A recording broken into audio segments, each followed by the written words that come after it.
ये जो मुख्यमंत्री योगी जी हैं, ये कपड़े पहनने से योगी नहीं हो सकते। कोई भी कपड़ा पहन ले, हम सब कपड़े पहन ले, आप पहन ले कपड़े, वो जो लाइन से हमारा पत्रकार साथी हटा रहा है, ये बताइए आईएएस गायब है, वो पूछिए ना आप। मैं अपने पत्रकार साथी से कह रहा हूं कि बाराबंकी तक चले गए। इसी लोहिया पार्क में एक चोरी का दरवाजा है जहां से आईएएस लोग वॉक करने यहाँ आते हैं। आप पूछिए कि वो आईएएस कहाँ है जो जिस पर आरोप लगा है इतने कमीशन लेने का। और आपको तो ये पूछना चाहिए कि करप्शन कितना बड़ा था। आप क्यों नहीं पूछते हो? आप पूछिए आईएएस का नाम लीजिए और ये कहिए, अगर सवाल ना आता हो तो सवाल हम करें आपसे, और वो सवाल आप मुझसे करो।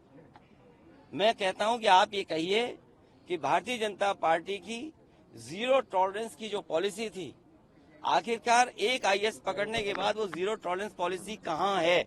मैं चाहता हूं कि आप ये सवाल मुझसे पूछो। मैं आपसे चाहता हूं ये सवाल पूछो आप। देखिए पत्रकार साथी, बिको मत,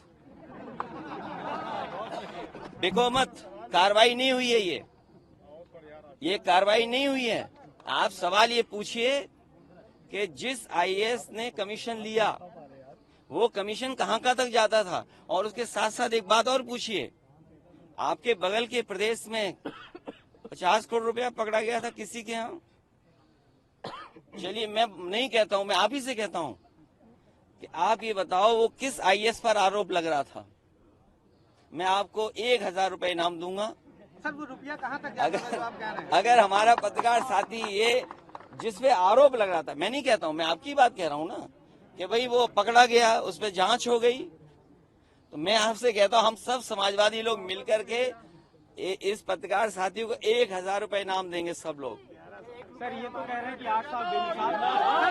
सर रामजी सुमन ने जो बयान दिया उसको लेकर के माफी मांगने के लिए कहा जा रहा है। इसलिए मैं मजबूरी समझ सकता हूं। मैं इसका बुरा मत मानिए। मैं अपने पत्रकार साथी को कहता हूं इस बात का बुरा मत मानिए। इसलिए बुरा मत मानिए कि बेरोजगारी बड़े पैमाने पर है। मैं भी आपकी तकलीफ परेशानी को समझ सकता हूं कि अगर नौकरी छूट गई तो नौकरी कहीं मिलेगी नहीं, और क्योंकि नौकरी का संकट है, नौकरी का इतना बड़ा संकट है कि अगर आपकी हमारी किसी की नौकरी चली जाए तो नौकरी नहीं मिल सकती दोबारा। मैं आपकी वो बात मजबूरी समझता हूं, और मैं जानता हूं कि बड़े पैमाने पर भारतीय जनता पार्टी की सरकार में करप्शन है। जीरो टॉलरेंस का जो नारा था वो बकवास है, क्योंकि मुख्यमंत्री जीरो टॉलरेंस जानते ही नहीं क्या होती है जीरो टॉलरेंस। अगर योगी होते तो वो जीरो टॉलरेंस को समझते हैं। योगी वही होता है जो जीरो टॉलरेंस की पॉलिसी रखता है अपने लिए, जनता और आपके लिए नहीं।